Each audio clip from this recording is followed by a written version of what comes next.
What's up, everybody? Welcome to the Lamont's Gym and Custom Knives Show, the number 3 podcast.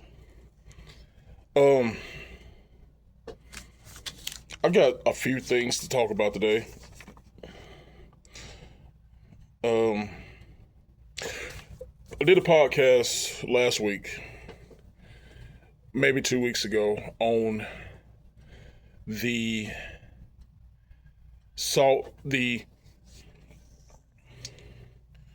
feminizing of men, the demasculation of men, or emasculation of men. Excuse me. Men being so soft, and the intentions of feminists, soy boys, leftists, the Democratic Party. It's the intention of emasculating men goes back a minute. So, for some odd reason, one of the podcasts that I listen to daily, and when I say daily, I mean daily, except on Saturday and Sunday, through Monday through Friday. For some reason, past couple of Fridays, the podcast, hasn't been on. So the alternative to that is to listen to two new individuals that I have added to my viewership, I guess you could say. And one of those is Allie Beth Stuckey. She's a part of the Blaze Network. Very beautiful woman, great mother, great wife. I really love listening to her content, really do. It's Christian based, very Christian based, but she talk about a range of topics from politics to religion to cultural matters. Great podcast. I highly recommend it. I think it's called Shakeable. I can't remember the name of the podcast, but I know it's Allie Beth Stuckey. And one of the episodes that I watched had a guy on there. Didn't catch his name. I really don't care to know his name. But the podcast started out about this dude wrote a piece referring to Allie Beth Stuckey's book or something she may have said. And the podcast is about an hour and 15 minutes long. And as the podcast is going, I'm like, damn, this dude is weird. Because he started out referencing biblical texts, saying he's anti-abortion, he's pro-life, blah, blah, blah. But as he's going, he's revealing himself. And I'm like, this dude is so soft. He's anti-Trump. He's anti anything with balls, anything with testosterone, anything with a backbone. He's anti. And I'm like, Allie Beth. Now listen, Allie Beth and many, many more are not like me. They're willing to engage with all kinds, both sides of the aisle, crazy folks, monsters, homosexuals, whatever the case may be. They're willing to engage with these people. And that's hard for me because, dude, I don't want to be in the presence. And when I say I don't want to be in the presence, I don't want to be in the presence of any weak-minded, soft people. I don't care if we're there to debate, if we're there to whatever the case may be. I don't want to be in the presence of these people, ever. I don't care if you're homosexual. I don't worked and been around and have in my family many homosexuals. And, like I told you, I hate to see it, but that's between them and God. When it comes to people of the liberal persuasion, Democrats, I'd rather not be around them. But if you conduct yourself in a calm and Christian manner, yeah, I love to be around you. I love to talk, love to discuss things. But this individual, openly soft, and I mean so soft to the point where it was making me sick, dude. Think about things in life, that you do or what you eat, or, if you're on a roller coaster or something, it just makes you sick. Listening to this dude made me sick. And I'm not talking about pissed off sick. I'm talking about literally in the pit of my stomach made me sick.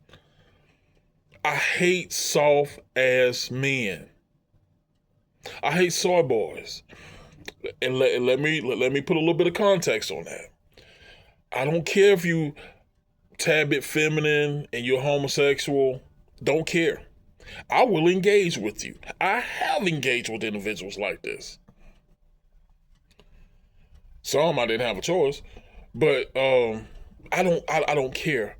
But when you presenting yourself as an intelligent, well-rounded, high IQ, strong dude, but everything come out of your mouth is slop. It's pussy slop. I can't stand it. And it makes me sick. I don't like thugs and busters, but I would rather be around a bunch of thugs and busters than to be around somebody that's presenting themselves as smart intellect, strong, pro-life, Christian. And no, you're not, dude. No, you're not. You're a soft, feminized piece of shit. And forgive me for using this profanity, y'all. I'm sorry. But that's how sick that dude made me listening to him. I actually commented on that podcast. I didn't curse. I didn't use any foul language. I wasn't disrespectful. I just simply said, Alabeth, I love you, but I hate soft men. I hate feminized men. And being a feminized man don't make you homosexual. Being homosexual don't make you a feminized man. Somebody who presents themselves as a man, a straight Christian intellect man. No, you're not. No, you're not. Oh, goodness. Then I watched an episode. I can't remember what podcast I was looking at, but actually it was 2 or 3 podcasts combined. I watched them back to back to back. All 3 of them was referencing the, what's that? I think it's the Action Network that Al Sharpton puts on, this clown show that he puts on. And listen, this goes back 30 or 40 some years. Man, I remember as a kid, when I was in college, this dude is talking about ripping people off, stealing money via his Action Network. I learned then that's what this dude does. He's a crook. He's a criminal. And listening to this dude talk, then again I got sick to my stomach. But it was interesting because I watched 3 podcasts, but only 2 had. It was an individual who grabbed the mic, and they were letting people come talk or come, give their viewpoint. And this young dude said, "How many people in here is under the age of 30?" He said 4. And he said he started calling Al Sharpton, the Democrats, racist, started calling President Trump and the Republicans racist. But he said, if you want our vote, we want reparations. Now, I didn't agree with nothing he basically said, but the point to that was the reaction of the individuals that's supposed to be in control of this. So the first dude jumped up, and he sounded like a soy boy. And instead of talking to the young man and having a conversation. No, they start belittling the dude, talking about it. We don't want that mess up in here. Get out of here. You the enemy. I know we got plants in here, and this is a plant. No, I ain't seen no plant in that dude. Everything that came out of his mouth was a Democratic talking point. Matter of fact, was a Black Lives Matter talking point. But he exposed the trash that these people are. They're trash.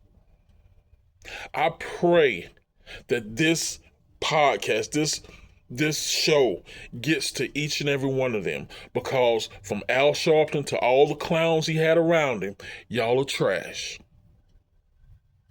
Pure trash. Pure garbage. You have been for years.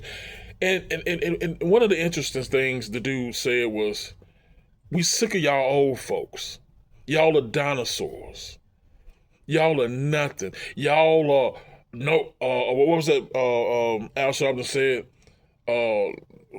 No justice, no peace. He kept on shouting, no justice, no peace. No justice, no peace. These are relics from the dark age.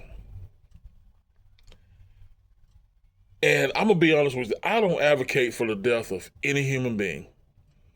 That's what death is, something that happens to everybody, but it happens on God's timing.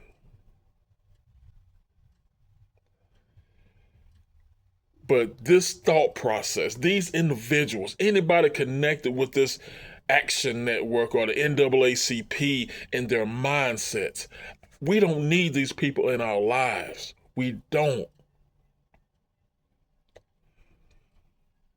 I don't care about another person's opinion. This is not opinion what these people do. These are criminals, old school criminals. And now you got your new school criminals like Jamal Bryant doing the same thing. They gonna go after Target. Well, we gonna boycott it. And if you don't pay us, we gonna shut you down. That's what these people do. And listen, man, it makes me sick to my stomach. I can't stand it. So I know what you say, Lamar. Why you watch it? I don't. But the people who I support, the people who I engage with via the internet, via my platforms, these people have to put out content. And this is content. Matter of fact, it's content that one of them said is the gift that keeps on giving, because these are clowns. And that they are. Pure clowns. The reason they only had 4 or 5 young people in, or anybody under the age of 30, is because that rhetoric, that thought process, no younger person wants to get into it. Have y'all realized when Charlie Kirk was killed, I didn't realize how many young people he had engaged with and he had debated, mentored, brought the Christian light into their life. And one thing that one of the podcasters said, Antoine Daniels, he said, these relics, these dinosaurs like Sharpton, they keep on preaching the victim mentality. When you have people like Charlie Kirk recruiting Christians, recruiting good folks. Because see, if you take an individual that has no identity and you mentor the Christian faith to this individual would not only be a part of the Christian faith, this individual will be a good person. This individual will vote and support Republicans, conservatives, and have a damn good life. But you take that same individual with no identity and put him in the midst of your Al Sharptons and your Jamal Bryants and all these scumbags. And you know what he's going to be? A victim. A lifelong victim. Saying no justice, no peace. I know plenty of black folk, just like myself, who have had great careers, great lives, beautiful lives, and we don't have that mindset, that criminal, evil mindset. So, yeah, we need to leave this Al Sharpton and this Action Network, the NAACP, and the Black Caucus, and all these clowns. We don't need them in our lives. Now, we're going to get our content out. We're going to tell the truth about things. But we don't need this in our lives. We don't. I'm going to conclude the show today, y'all, with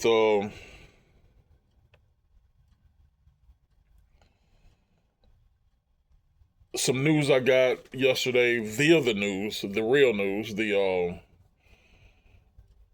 Actually, I got it through a podcast, but his show was about a piece that Fox News did. No, it was News Nation, and it was on SCOTUS.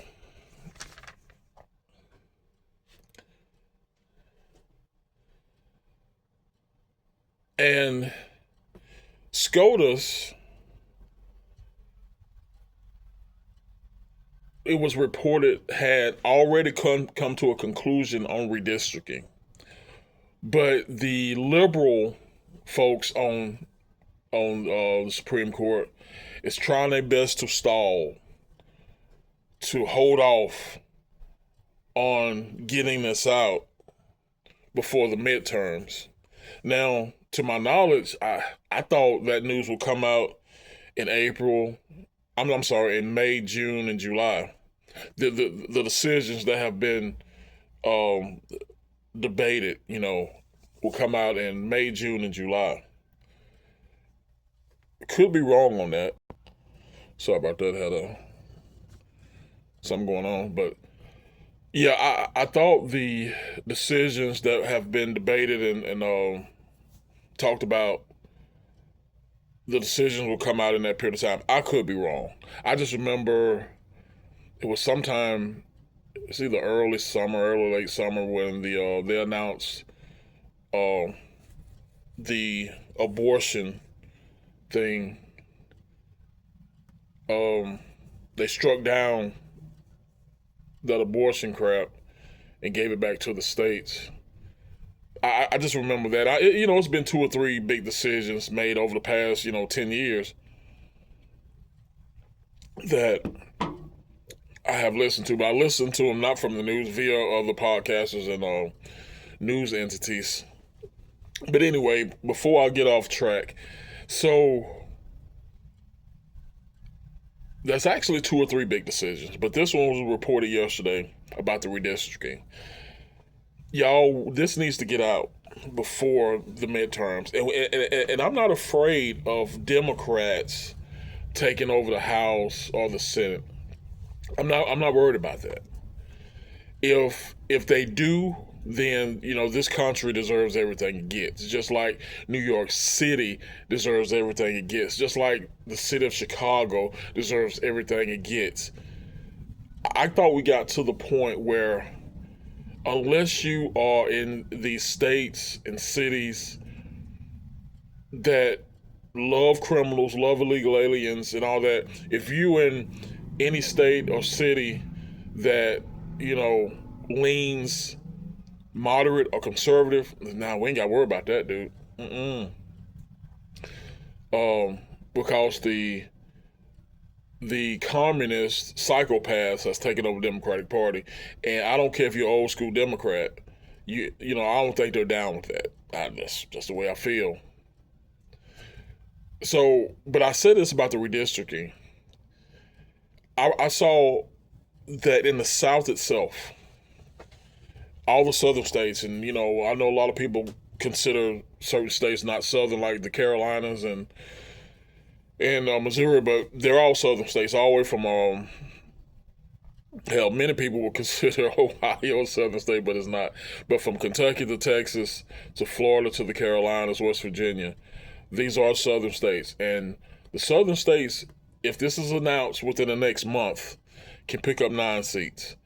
nationwide, the conservatives can pick up 19 seats.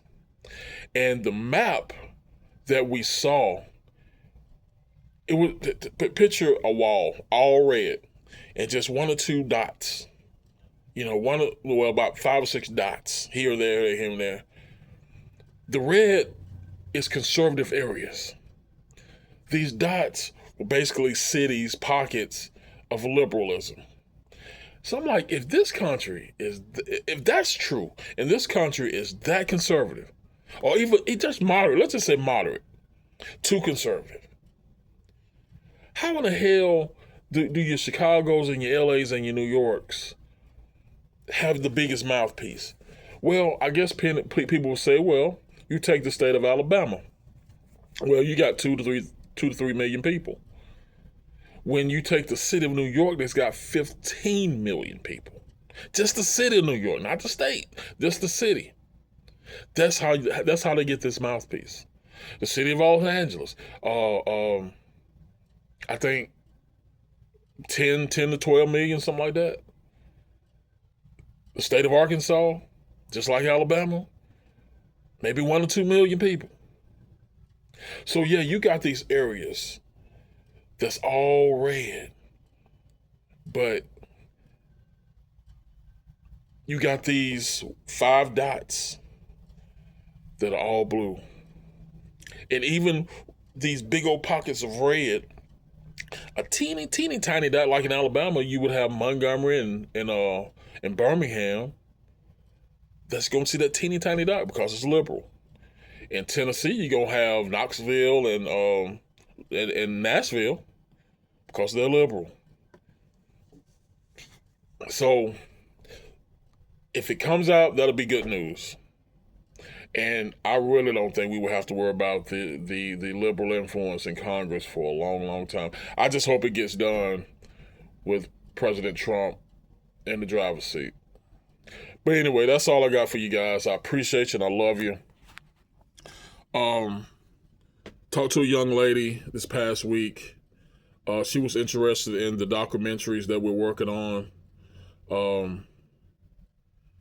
And I plan to start working on the documentary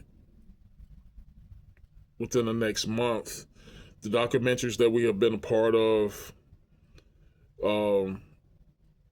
you can go on HBO Max, Alabama Prisons on HBO Max, and we wasn't in charge of production. We wasn't in charge of much of that. That's the documentary I told you that was basically done with inmate contraband cell phones, but they had to reach out and get some insight on us who were there on the grounds during this time. And I was at St. Clair, so when you hear about St. Clair, when you see St. Clair, that's where I gave my input on those documentaries. So, you guys be blessed. I love you, and I appreciate you, and I'll see you next time. Oh, no, we can't leave just yet. As always, in the name of the Father, Son, and the Holy Spirit, I'll catch you next time.